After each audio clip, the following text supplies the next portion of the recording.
बिस्मिल्लाहिर्रहमानिर्रहीम, अस्सलाम वालेकुम। मेरा नाम मुनीब फारूक है और आप देख रहे हैं प्रोग्राम मेरे सवाल। आज इमरान खान साहब को गिरफ्तार कर लिया गया। तोशाखाना केस, जिसके बारे में गुज़िश्ता रोज़ मैंने अर्ज़ किया कि शायद लोगों को याद भी नहीं कि उस केस के अंदर था क्या। बहरहाल आज उसका फैसला आ गया, इमरान खान को गिरफ्तार भी कर लिया गया है। 3 साल की सज़ा हुई है, 1 लाख रुपया जुर्माना है। अगर जुर्माना अदा नहीं करेंगे तो 6 महीने कैद और भी हो सकती है। याद रहे, इमरान खान के खिलाफ ये जो केस 32 से ज़ायद इसकी समातें हुई, तकरीबन 3 से 4 दफ़ा इमरान खान पेश हुए। सबसे बड़ा एहतजाज जो किया जाता रहा इमरान खान के वकला की जानिब से, वो जज यानी हुमायूं दिलावर साहब का नारवा रवैया था। इसके हवाले से, मेंटेनेबिलिटी के हवाले से 3 दफ़ा ये केस वापस उसी ट्रायल कोर्ट में आया। अब लास्ट टाइम जब ये चीज़ डिसाइड होने के लिए आई, यानी आज, तो ये तीसरी दफ़ा थी। आज इमरान खान के वकला पेश नहीं हुए, एक एसोसिएट पेश हुए जिन्होंने कहा कि जनाब हमारे सीनियर वकील जो हैं वो अकाउंटेबिलिटी कोर्ट के अंदर हैं, उन्होंने पेश होना है, लेकिन वो पेश नहीं हुए।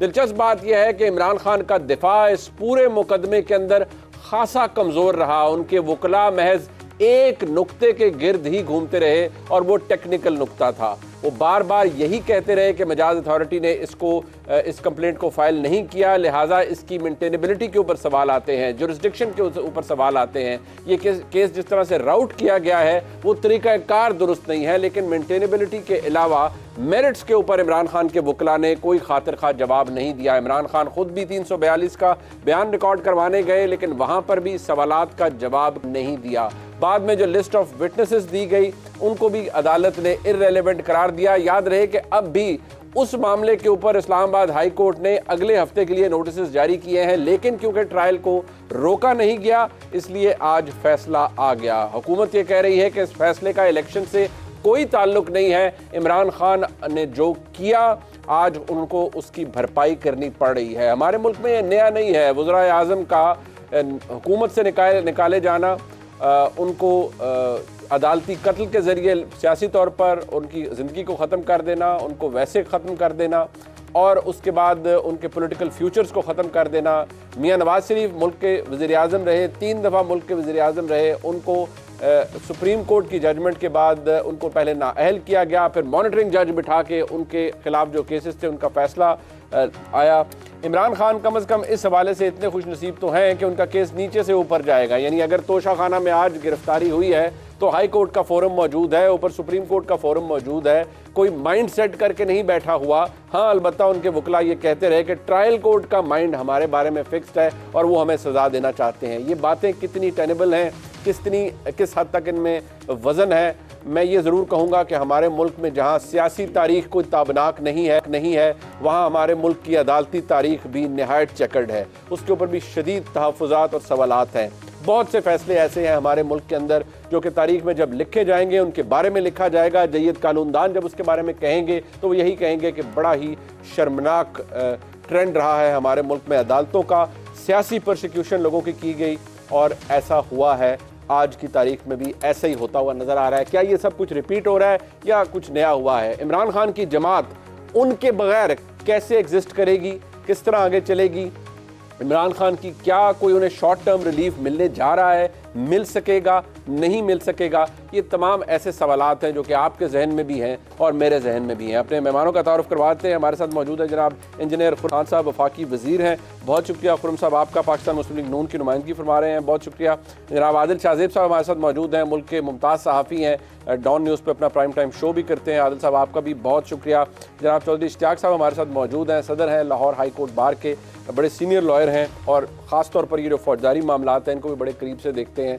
बहुत शुक्रिया चौधरी साहब, आपका भी, आपने कीमती वक्त दिया। सबसे पहले खुर्रम साहब, I like to start with you. ये इंपॉर्टेंट डेवलपमेंट है। डेवलपमेंट तो खैर और भी बहुत होगी एज वी स्पीक। अब पता लगा इमरान खान साहब इस्लामाबाद पहुंच गए और उनको अडयाला जेल भी गालिबन मुंतकिल किया जा रहा है। बट क्वेश्चन रिमेन्स, एक तो वो मैं आपसे पूछूंगा आगे चल के, क्योंकि सेंसस के हवाले से भी एक डेवलपमेंट हो गई है, लेकिन इमरान खान की सज़ा और गिरफ्तारी, हुकूमत का ये मौक़िफ़ है हमारा कोई ताल्लुक नहीं है, लेकिन बारहा जो तासुर है पाकिस्तान तहरीक इंसाफ के दोस्त देते हैं कि ये सब रियासत के जबर की वजह से हो रहा है और इमरान खान की गिरफ्तारी उन्हें मतलूब और मकसूद थी, लिहाजा वो हो गई। इमरान खान को एक मुकदमे में गिरफ्तार किया गया है, सज़ा हो चुकी है, and now it's going to count to the next one and then to the next one. मामलात जुड़ जाएंगे एक दूसरे से। सो गवर्नमेंट कैसे, या जो हुक्मरान तबका है इस वक्त, वो खुद को कैसे इससे दूर करेगा, इस इंप्रेशन से? ये सब चोरी की थी, तलाशी हुई, चोरी पकड़ी गई, ये खुलासा है। क्योंकि इससे पहले किसी वजीर आजम ने इस तरह सरकारी तोहफों पर सौदेबाजी नहीं की। और जो शख्स सरकारी तोहफे की सौदेबाजी कर सकता है, वो सरकारी जिम्मेदारी पर भी सौदेबाजी करता है। ठीक। तो आज एक जो सादिक और अमीन का झूठा बुलबुला था, वो खत्म हुआ है। एक जो तहरीक इंसाफ का ख्याल था कि वो हर एक जज को, मुखालिफ को अपनी गलीज और घटिया सोशल मीडिया कैंपेन के जरिए हरासा कर सकते हैं, ये भी आज कॉन्सेप्ट खत्म हुआ है कि भाई सब लोग इस तरह हरासा नहीं हो सकते जिस तरह आप हरासा करते रहे हैं, गालियों के जरिए, झूठी तस्वीरों के जरिए। दूसरा ये है कि जो पूरा केस हुआ है और अब अदालत ने लिखा है वाज़ेह तौर पर कि करप्ट प्रैक्टिसेस के मुर्तकब पाए गए। मैं शुक्रगुजार हूं आपने ये पॉइंट आउट किया कि इमरान खान को तो अभी भी कानून का तहफ़्फ़ुज़ हासिल है, वो अपील कर सकते हैं हाई कोर्ट में, सुप्रीम कोर्ट में, तो उनके पास तो पूरा ड्यू प्रोसेस मौजूद है।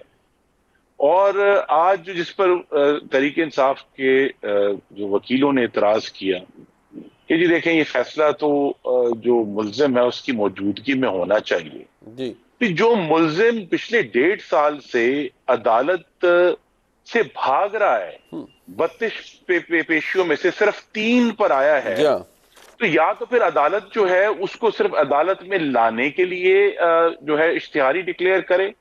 तो एक ऐसा मुल्जिम जो मुस्तकिल तौर पर इस केस से भाग रहा है, तो कोर्ट ने बिलाखिर एक दिन तो ये फैसला देना था, और जो कल हाई कोर्ट में हुआ उसके बाद कोर्ट ने बेहतर समझा कि उन्होंने अपना एक फैसला जारी कर दिया है।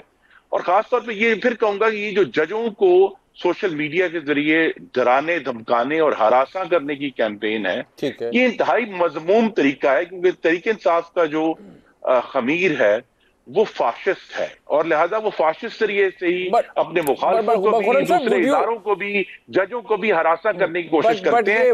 लेकिन आज अल्लाह ताला का शुक्र है कि एक सादिक और अमीन का जो बुलबुला था वो खत्म हुआ। अब गालिबन शायद इमरान खान की जो चेहरा है वो साफ तौर पर अदालतों को भी नजर आएगा। और ये तो हमारे मुल्क में रिवायत है। देखिए, फैसले हुए, मियां नवाज शरीफ साहब की नाअहली पहले हो गई, फिर नीचे फैसले हुए एहतसाब अदालतों से।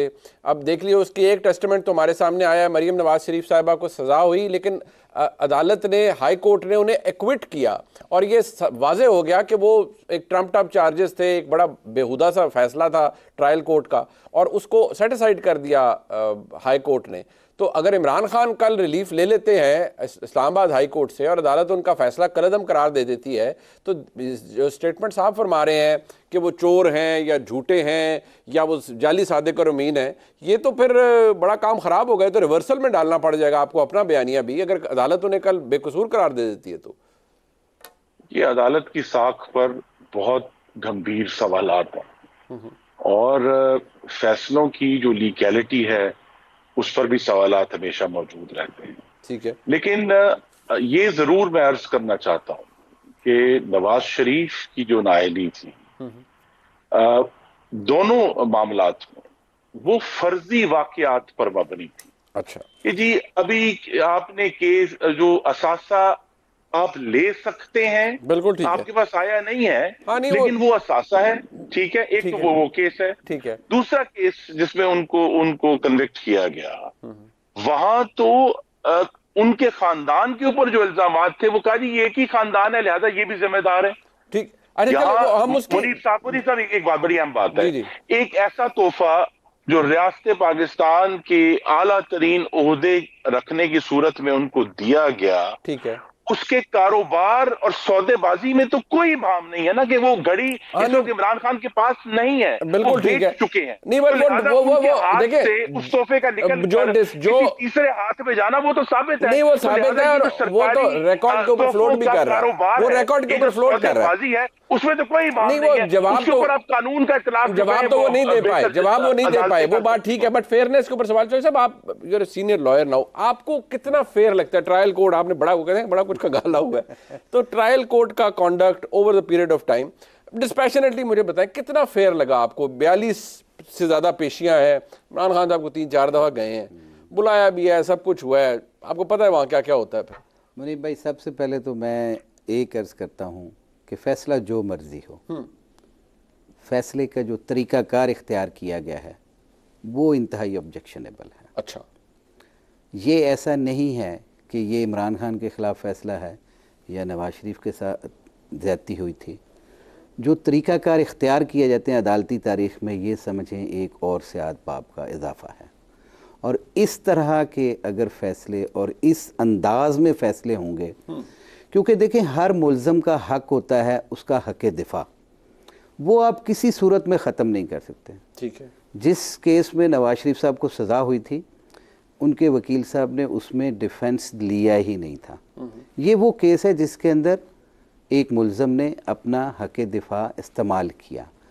उसको टर्न डाउन करने का एक तरीक़ाकार होता है कि अप टिल एंड अनलेस वो कोई स्टेटमेंट रिकॉर्ड नहीं होती, आप उसको बादी नज़र में ये नहीं कह सकते they have no relevance to it.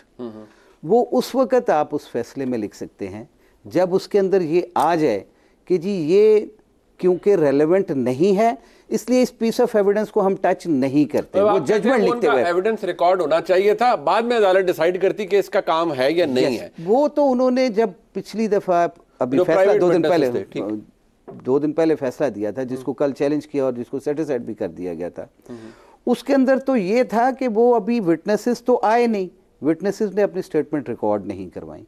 जब तक वो स्टेटमेंट्स रिकॉर्ड नहीं होती उस वक्त तक तो उसके बारे में जज लिख ही नहीं सकता था कि उसकी कोई रेलेवेंस है या नहीं। बट साहब एक बात देखें, इस्लामाबाद हाई कोर्ट में उन्होंने असेल किया इस बात को कि हमारी विटनेसेस का या हमारा हक दिफा क्लोज इन्होंने कर दिया है और जो कि गैर कानूनी है। उन्होंने कहा अदालत इस्लामाबाद हाई कोर्ट ये भी कर सकती थी कि जहां उन्होंने नोटिस इशू कर दिए कि ये इस ऑर्डर के खिलाफ उन्होंने नोटिस इशू कर दिए, वो साथ ये भी हुक्म कर सकते थे कि भाई प्रोसीडिंग स्टे हो गई, कि प्रोसीडिंग स्टे नहीं, पर प्रोसीडिंग बगैर स्टे के कैसे स्टे हो गई? मैं यही कहता हूं ना कि वो तो हाई कोर्ट ने करना था, लेकिन उन्होंने नहीं किया। हाँ। उन्होंने एक और जो चैलेंज किया हुआ था वो मेंटेनेबिलिटी के हवाले से, वो रिमांड किया ना, मेंटेनेबिलिटी के हवाले से जब एक केस वापस आ जाता है तो कोर्ट ने उस पर अपनी को ऑब्जर्वेशन देनी है ना।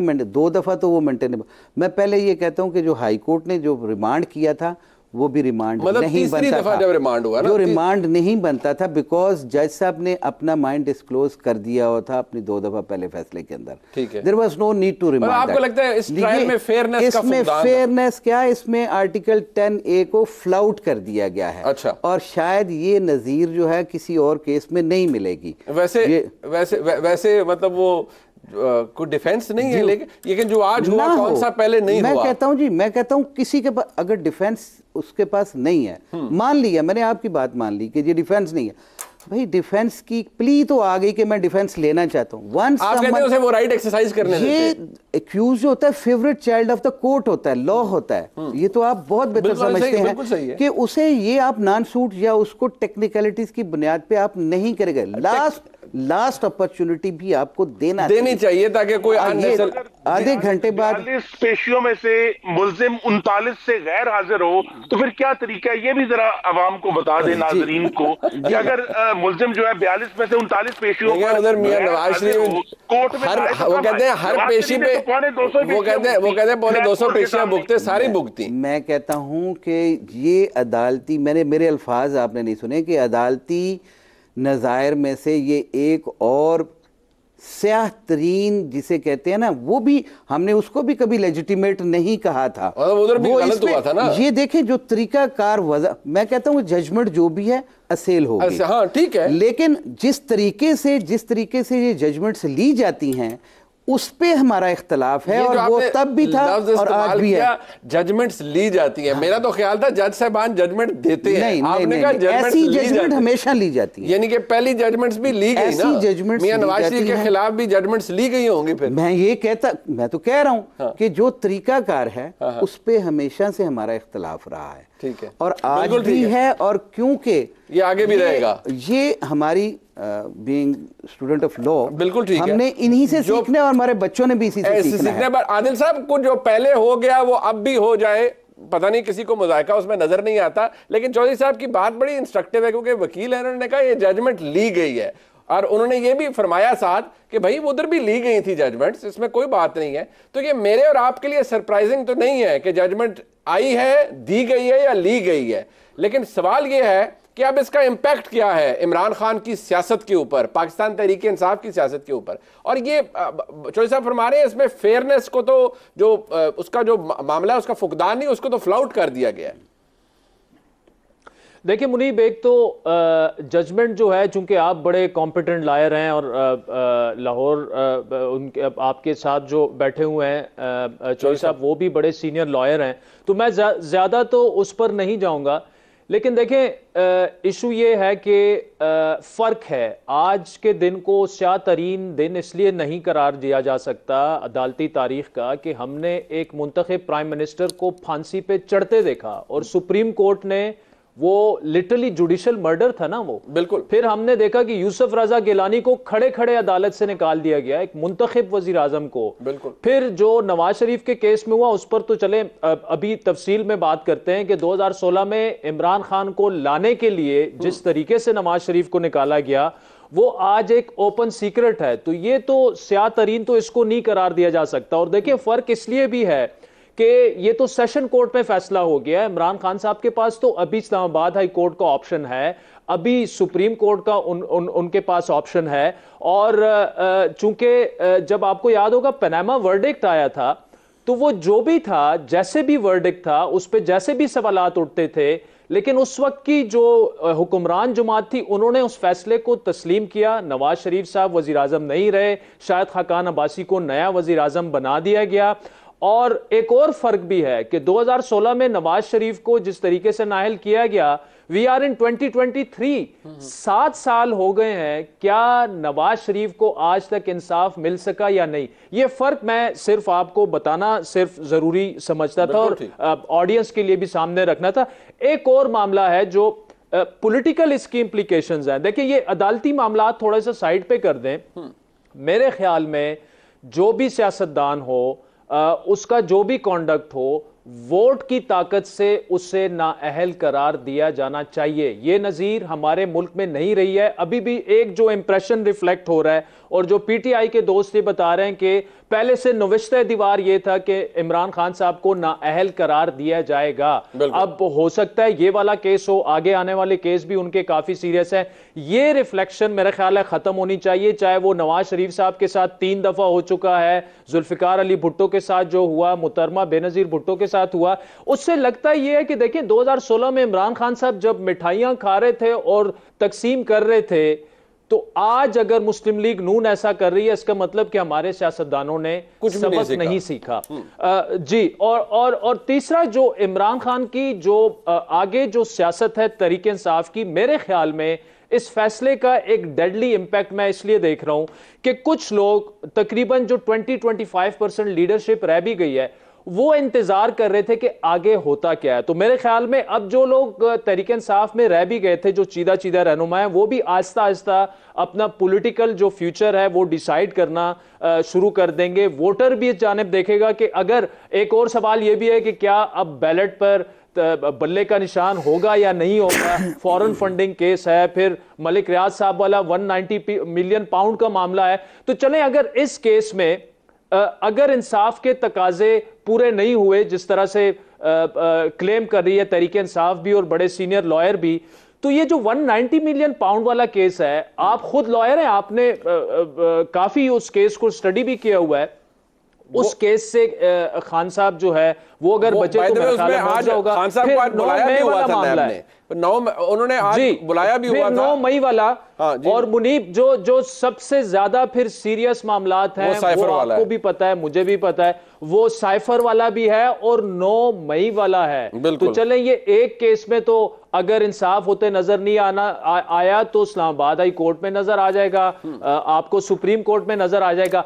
बाकी ये जो केसेस हैं, तो इस सब चीज को अगर उसका क्रक्स देखा जाए तो मेरे ख्याल में इमरान खान साहब के लिए आने वाले इंतखाबात मतलब जो हैं वो लड़ना तकरीबन अब नामुमकिन ही नजर आ रहा है। आदिल साहब, क्या आप ये, क्योंकि हार्श होगी स्टेटमेंट बट कुछ रियलिटी चेक्स भी होते हैं, क्या आपको इमरान खान साहब का सियासी chapter for the time being इस वक्त के लिए बंद होता हुआ नजर आ रहा है? देखिए, इस वक्त के लिए तो बिल्कुल सामने लिखा हुआ नुविश्ते दीवार यही है, राइटिंग ऑन द वॉल यही है कि अगले सेटअप में, आने वाले इलेक्शंस में इमरान खान साहब जो हैं वो हमें कहीं दूर दूर भी नजर नहीं आ रहे। लेकिन यह कहना कि किसी का सियासी कैरियर खत्म हो गया, हमारी 75 साल तारीख अदरवाइज बताती है। बिल्कुल, लोगों ने बड़े ख्वाब देखे पीपल्स पार्टी को खत्म करने के, नवाज शरीफ का कैरियर खत्म करने के, वो नहीं हो सके। लेकिन यहां पे भी एक फर्क है, एक तरीके इंसाफ एक ऐसी सियासी जमात है जो 2016 और 18 के दरमियान जिस तरह से उसमें हवा भरी गई, उसी तरीके, जिस तरीके से बनाई गई उसी तरीके से तहलील हो रही है ना, डिसमेंटलिंग भी उसी तरह हुई है। एक बड़ा स्ट्रॉन्ग आर्ग्यूमेंट ये है कि मसनूई तरीके से बनाई गई और उसी तरीके से वो तहलील हो रही है। तो बिल्कुल ठीक है, जी जी जी, तो देखें 2018 तक भी इमरान खान साहब एक पॉपुलर खिलाड़ी थे, बड़े फिलैंथ्रोपिस्ट थे, बड़े, उनकी रेपुटेशन भी अच्छी थी, वो एक सीट से ज्यादा नहीं जीत सकते थे। जैसे ही वो एस्टेब्लिशमेंट ने उनको अपनी गोद में बिठाया वो जीत गए। अब ये एक टेस्ट केस होगा कि एक पार्टी जो के ये सिर्फ 9 मई के बाद का जो एक टेस्ट, जो वाकयात थे, जो दबाव आया, प्रेशर आया, अगर 80% लीडरशिप वो बर्दाश्त नहीं कर सकी और चली गई, तो क्या 4-5 साल इक्तिदार से बाहर रहकर इमरान खान साहब अपनी पार्टी को सरवाइव कर पाएंगे? ये बड़ा सवाल है। ये सवाल है अपनी जगह। एक मुख्तसर सा ब्रेक लेते हैं जी, वापस आते हैं। साहब गिरफ्तार हो चुके हैं, लेकिन ये तासुर भी नहीं रहा। हर एक को पता है कि ये एक सिलसिला शुरू हुआ है, अब इसके साथ बहुत सारे और सिलसिले शुरू हो जाएंगे और इमरान खान का फिलहाल बाहर आना किसी को नजर नहीं आ रहा। क्यों है ऐसा? एक ब्रेक बाद बात करते हैं। एक दफा फिर आपको खुशामदीद कहते हैं। खुर्रम साहब, इमरान खान गिरफ्तार हो चुके हैं, अब ये तासुर, बल्कि इसको अब रियलिटी समझा जाए, जोर पकड़ है कि जैसे भी हमारे दोस्त आदिल शाहज़ेब साहब ने भी ये बातें गिनवाई 9 मई का मामला है, साइफर का मामला है, अलकादर ट्रस्ट का मामला है। सो ये एक दूसरे से अब मामला जुड़ जाएंगे और इमरान खान को मकसूद यही था हर एक के लिए कि इमरान खान को किसी न किसी तरह नाअहल भी किया जाए, वो इंतखाबात के अंदर हिस्सा भी ना ले सकें, और पाकिस्तान तहरीक इंसाफ की डिसमेंटलिंग भी हो गई। ठीक है, 9 मई ऐसा वाक़या था जिसने तारीख ही बदल दी हमारे मुल्क की और बहुत बड़ा सेटबैक था रियासत पाकिस्तान के लिए। बट अब सवाल ये है कि क्या मॉरल लेजिटिमेसी, इखलाकी जो लेजिटिमेसी है वो आने वाले इलेक्शंस की या किसी भी पॉलिटिकल प्रोसेस की होगी कि अगर एक मकबूल जमात और एक साबिक वज़ीर आज़म फारग हो जाए, जेलों में चला जाए और उसकी जमात भी डिसमेंटल हो जाए। आपके वक्त ये था, मियां नवाज शरीफ साहब जेल में थे, उन्होंने बहुत कैदोबंद की सोबतें भी बर्दाश्त की, उन्होंने, उनके ख़ानदान ने, उनकी साहबजादी ने, लेकिन पाकिस्तान मुस्लिम लीग नून खड़ी रही, उसकी डिसमेंटलिंग नहीं हुई। यहाँ तो डिसमेंटलिंग हो गई है पीटीआई की, और डिसमेंटलिंग सेल्फ इन्फ्लिक्टेड है। जितना भी पार्टी स्ट्रक्चर टूटा है वो आज खुद टूटा है। और ये तमाम जो, क्या आप ये बात यकीन से कह सकते हैं खुर्रम साहब? जी, यकीन से नहीं, कुछ लोगों पर जरूर जब कानून का इतलाक हुआ 9 मई के वाकयात से, तो उसके बाद से आप ये सवाल हम सबको पूछना चाहिए कि खैबर पख्तूनख्वा में पीटीआई ने जो 3 वज़राए लगाए आला, वो तीनों कहाँ गए? वो क्या हुआ उनके साथ? हमारे जो 2 थे परवेज खटक साहब, महमूद खान साहब, और पंजाब में जो उनके फेवरेट थे, जिनका उन्होंने भरपूर दिफा किया अपने 4.25 साल की हुकूमत में, वो क्या हुआ कि उनको अपनी जमात से निकालना पड़ा। जिन लोगों को आप वज़राए आला बनाते हैं वो तो सतून की तरह खड़े रहते हैं। और ये मत कहिए कि मुस्लिम लीग नून के ऊपर कोई टॉर्चर नहीं हुआ, उनके ऊपर भी तमाम हरबे आजमाए गए कि जी इनको जेलों में डाल दो, 22 महीने एक बंदा को, 16 महीने एक बंदा, 8 महीने जो है मौत की कोठरी में एक बंदा जो है उसको 20 किलो हेरोइन डालकर उसके ऊपर मौत का इल्जाम जो थी सजा, उसका कोशिश थी। लेकिन मुस्लिम लीग नून के लोग तो नहीं रोए, उन्होंने तो आप बाहर आकर अपने बच्चों को याद नहीं किया रोते हुए कि जी हम क्या करें, हम मजबूर थे। तो इसका जो असल जवाब है वो वही है जो अभी आपने भी दिया और आदिल शाहज़ेब साहब ने भी दिया, कि ये जमात जिस मसनूई जरिए से कायम की गई थी, मैन्युफैक्चर की गई थी, वो उसी जब उसके ऊपर पहला दबाव आया इक्तदार से निकलने का, या पहला दबाव आया रियासती मामलात का सामना करने का, तो वो टुकड़े। अब एक और बहस है, मैं जरा उसको बीच में इनकॉर्पोरेट करना चाहता हूँ। चौधरी साहब भी कानूनदान है, इनकी भी राय लेंगे। आज काउंसिल ऑफ कॉमन इंटरेस्ट ने फैसला कर दिया, उन्होंने कि नई मरदमशुमारी को उसकी सर्टिफिकेशन हो गई है। अब दिलचस्प बात यह है कि मैं हमारे व्यूअर्स के लिए भी, उनको भी सामने ये बात रखना चाहूँगा कि पिछले साल दिसंबर के अंदर नई मरदमशुमारी के हवाले से चीफ इलेक्शन कमिश्नर जिन्होंने इंतखाबात करवाने हैं, जब उनसे डिजिटल की बात की गई या नई मरदमशुमारी की बात की गई, तो उन्होंने क्या कहा था रिकॉर्ड के ऊपर कि अगर नई मरदमशुमारी होती है तो फिर नई हल्का बंदियों के अंदर कितना वक्त लगेगा। याद रहे कि आज काउंसिल ऑफ कॉमन इंटरेस्ट यानी मुश्तरका मफदात काउंसिल का इजलास हुआ और उन्होंने मुतफ़िका तौर पर नई मरदमशुमारी को मंजूर कर लिया है। लिहाजा अब इंतखाबात नई मरदमशुमारी के मुताबिक और नई हल्का बंदियों के मुताबिक होंगे। लेकिन इलेक्शन कमिश्नर ने क्या कहा था पिछले साल दिसंबर में कि अगर मरदमशुमारी हो गई नहीं तो कितना अरसा लगेगा इलेक्शंस में, कितना अरसा लगेगा नई हल्का बंदियों में, ज़रा सुनिए।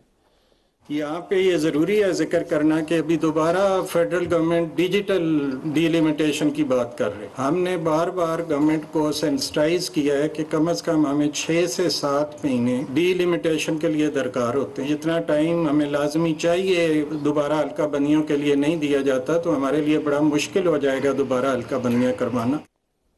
6 से 7 महीने चाहिए नई डिजिटल हल्का बंदियों की हवाले से, नई मरदमशुमारी होगी यानी 6 से 7 महीने। अब एक बात जो चौधरी साहब, वो 90 रोज़ का हम कह रहे थे, असेंबली तहलील हो रही है 90 रोज़ वाली कि जी 90 रोज़ टाइम मिल जाएगा, यहाँ तो 90 से मामला कहीं आगे चला गया। जब तक इस मुल्क में आइन बहाल नहीं होगा हम कुछ भी एक्सपेक्ट कर सकते हैं। यहाँ पे यहाँ पे कहा जा रहा है ना कि हमने 3 दिन पहले असेंबलियाँ तोड़नी है ताकि 90 दिन मिल जाए। कौन से 90 दिन, कौन से 60 दिन की बात करते हैं? मैं बिल्कुल किसी बात पे बिलीव नहीं करता और ना ही मैं एक्सपेक्ट करता हूँ।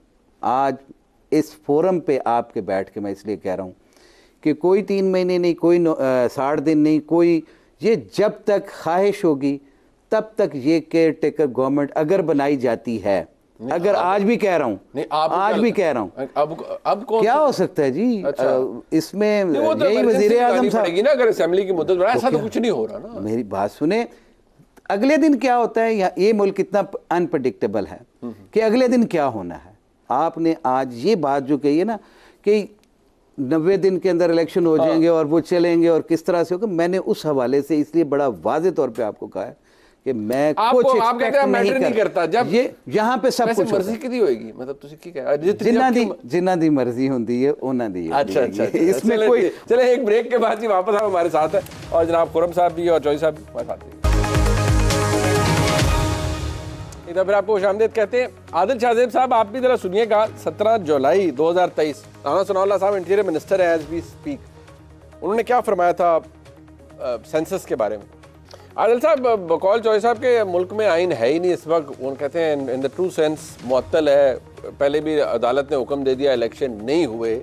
बट सवाल ये है कि अब तो मामला और आ गया ना। अब तो देखिए चीफ इलेक्शन कमिश्नर का तो रिकॉर्ड के ऊपर है कि वो कह रहे हैं डिजिटल डिलिमिटेशन करनी है, तो उसके लिए तो 6-7 माह दरकार है। तो हम क्या ये अब खातिर जमा रखें कि ये 90 रोज़ और 60 रोज़ की बहस तो ख़त्म हो गई है? फिर देखिए मुनीब साहब, कुछ चीज़ें जो है ना वो राइटिंग ऑन द वॉल होती हैं और हम पावर कॉरिडोर्स में भी सुनते रहते हैं, चे में गोइयाँ भी होती रहती हैं। देखिए मुझे इतना याद है 2.5-3 माह से तो आप अपने शो में और मैं अपने शो में इन खदशात का इजहार करते आए हैं कि जी इलेक्शंस जो हैं वो नवंबर में होते हुए नहीं दिख रहे। और हमारे प्यारे भाई खुर्रम दस्तगीर साहब भी बैठे हुए हैं और जितने भी वुज़रा आए, आपके शोज़ में आए होंगे, हमारे शोज़ में आए, यही जवाब मिलता था कि हर सूरत इंतखाबात जो हैं वो विद इन 90 डे अगर होते हैं तो वो नवंबर में हो जाएंगे, ताखीर की कोई वजह नहीं है। और इसी तरह CCI वाला जो मामला है मरदमशुमारी के, जी पुरानी मरदमशुमारी के तहत ही होंगे इंतखाबात ताकि ताखीर का कोई एहतमाल ना हो। ये बड़ा एक क्लियर कट वर्जन था। अचानक सब कुछ बदल गया, लेकिन जो खदशात थे वो जूं के तू मौजूद थे। जो हमारे जो खदशात थे वो मेरे ख्याल है कि दुरुस्त होते साबित हो रहे हैं। और हमें अब तो खैर फैसला हो चुका है, लेकिन ये तकरीबन हमें अंदाज़ा हो चुका था कि कम से कम 3 से 4 महीने जो हैं वो इंतखाबात में डिले हो जाएगा। जब प्राइम मिनिस्टर साहब की स्टेटमेंट आई तो हम तो वैसे ही हैरान थे, खुद हुकूमती वुज़रा भी हैरान थे, पीपल्स पार्टी भी हैरान थी कि यार ये कैसे एक ही दम जो है ये फैसला हो चुका है कि नई मरदमशुमारी के तहत होंगे। तो वो सवालिया निशान तो अपनी जगह ऑब्वियसली मौजूद है, लेकिन इस मुल्क में बहुत से फैसले जो हैं वो ऑब्वियसली हमें पता है। अगर हम ये कहें कि ये फैसला सिर्फ और सिर्फ जो है मुस्लिम लीग नून का है, तो मैं आपको ये खुलकर ये कह सकूं, based on what I know, कि नून लीग के अंदर ऐसे बड़े अहम रहनुमा हैं जो कि ये समझते हैं कि यार ये बड़ा इंप्रेशन अच्छा नहीं गया और हमें इंतखाबात जो हैं वो नवंबर में ही करा लेने चाहिए थे। लेकिन जहां पे भी ये फैसला हुआ है ये बड़ा कंसेंसस से हुआ है, ऐसा फैसला लग रहा है कि ये ऑलरेडी हो चुका था। दूसरा जो देखिए आपको, मतलब किसी एक फ्रीक ने फैसला नहीं किया, नहीं देखिए यहाँ पर तमाम फैसले जो हैं सारे स्टेक होल्डर्स को ऑन बोर्ड लेकर करने पड़ते हैं। अगर आप देखें केयरटेकर प्राइम मिनिस्टर का फैसला है तो क्या ये शहबाज शरीफ साहब ने और राजा रियाज साहब ने करना है? यकीनी तौर पे नहीं, बिल्कुल नहीं करना, बिल्कुल नहीं करना। एग्जैक्टली तो इसमें मुक्तदर हलकों की स्टैब्लिशमेंट की भी राय होगी और नवाज शरीफ साहब की भी राय होगी। अब इस पर बात शुरू हो गई तो मेरा ख्याल है वो फैसला नवाज शरीफ साहब ही करेंगे अगले दिन दो में, हमें उसका अंदाजा भी हो जाएगा। खुर्रम साहब, ये एक बात इंपॉर्टेंट है कि ये फिर बात कम से कम हम कह सकते हैं आज के फिर ये 60 दिन 90 दिन तो चले। चौधरी साहब ने तो एक्सट्रीम पिक्चर पेंट की, उन्होंने कहा कि आइन तो इस वक्त है ही नहीं, अमली तौर पर मुअत्तल है। आप आई एम श्योर इससे डिसएग्री करेंगे, but then again can be safely say कि इलेक्शंस अभी तो फिर नहीं हो रहे, डिलिमिटेशन हो रही है, डिजिटल होनी है। चीफ इलेक्शन कमिश्नर कहती है इट कैन टेक 5-6 मंथ्स। जी, हम सब क्या सराई कर सकते हैं, लेकिन अभी तक जो मामलात की सूरत हाल है वो यही है कि इलेक्शन जो है इंशाल्लाह 90 दिन में ही होंगे। इलेक्शन कमीशन ने बहुत सारा काम इस साल के आगाज में किया था नई हल्का बंदियों के हवाले से। मेरे अपने हल्के में कुछ तब्दीलियां की गई थी। जो इशू है वो सिर्फ बनेगा मेनली कराची में, और जो बलोचिस्तान में कुछ डिस्प्यूट है, उसके अलावा तो इलेक्शन कमीशन अपना काम मेनली कर चुका है।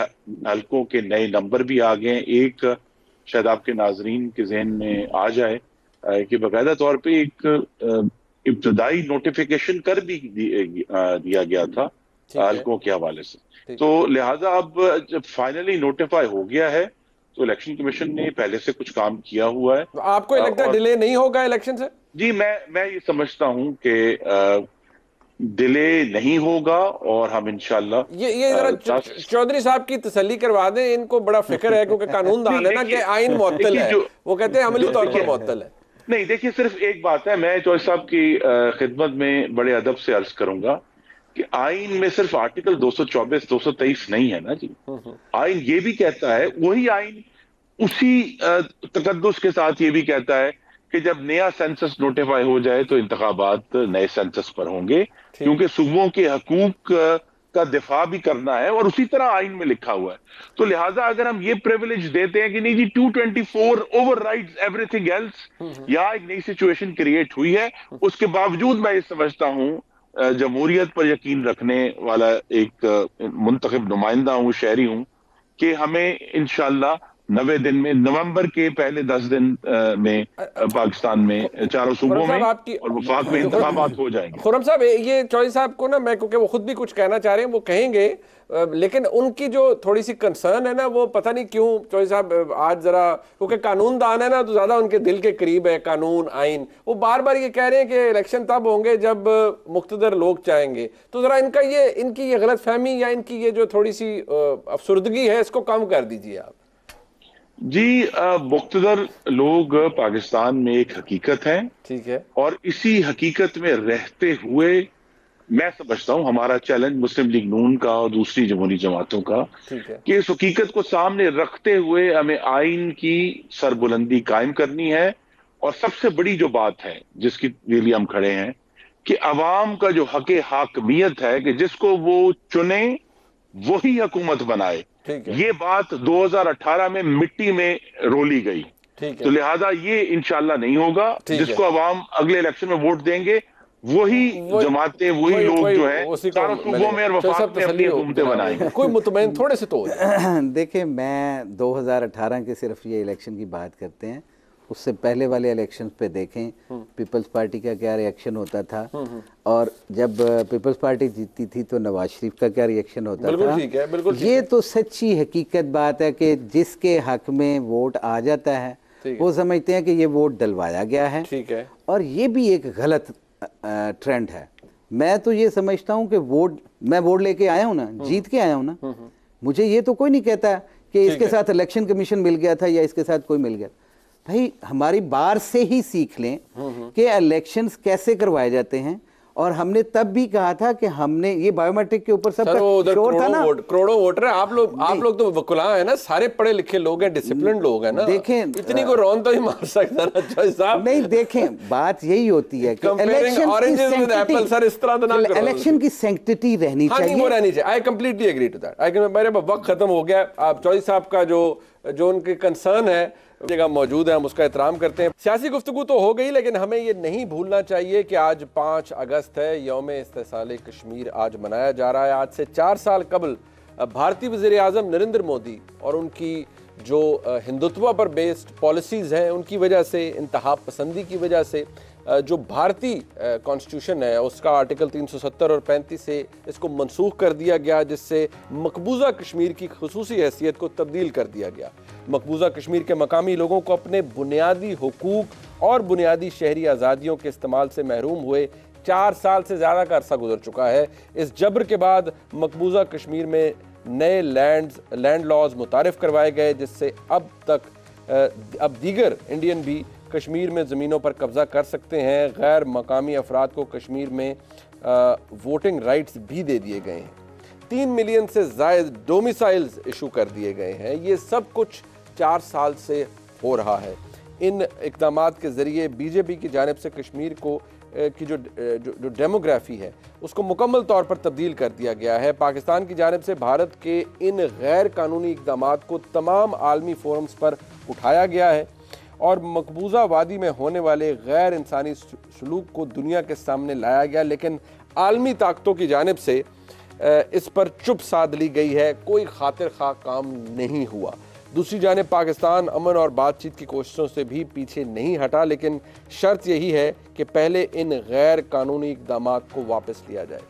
अब सूरत हाल ये है कि भारत की सुप्रीम कोर्ट में आर्टिकल 370 की बहाली और इंडियन हुकूमत के फैसले को गैर कानूनी और गैर आइनी करार देने के हवाले से 2 दर्जन के करीब दरखास्तें 2 अगस्त से रोज़ाना की बुनियाद पर उनकी समाअत की गई है और हो रही है। लेकिन सवाल ये पैदा होता है कि आखिर कब तक हमारे कश्मीरी भाई यही बर्दाश्त करते रहेंगे जो कि वो सालों से बर्दाश्त कर रहे हैं। और ख़ास तौर पर पिछले 4 साल के अंदर जिस तरह की एट्रॉसिटीज़ बढ़ाई गई हैं उसकी मिसाल नहीं मिलती। ये एक ऐसा वक्त है जिसमें हमें रियलाइज़ करना चाहिए कि पाकिस्तान को डिप्लोमेटिकली अपना स्टेटस इतना बेहतर करना होगा कि कश्मीर के हवाले से, मकबूजा कश्मीर के हवाले से, वहाँ पर जो लोग हैं उनके ऊपर जिस तरह का जुल्म ढाया जाता है उसके हवाले से कम से कम अपनी जो सिफारती ताकत है उसको इतना बढ़ाया जा सके कि उसका कोई इम्पैक्ट हो।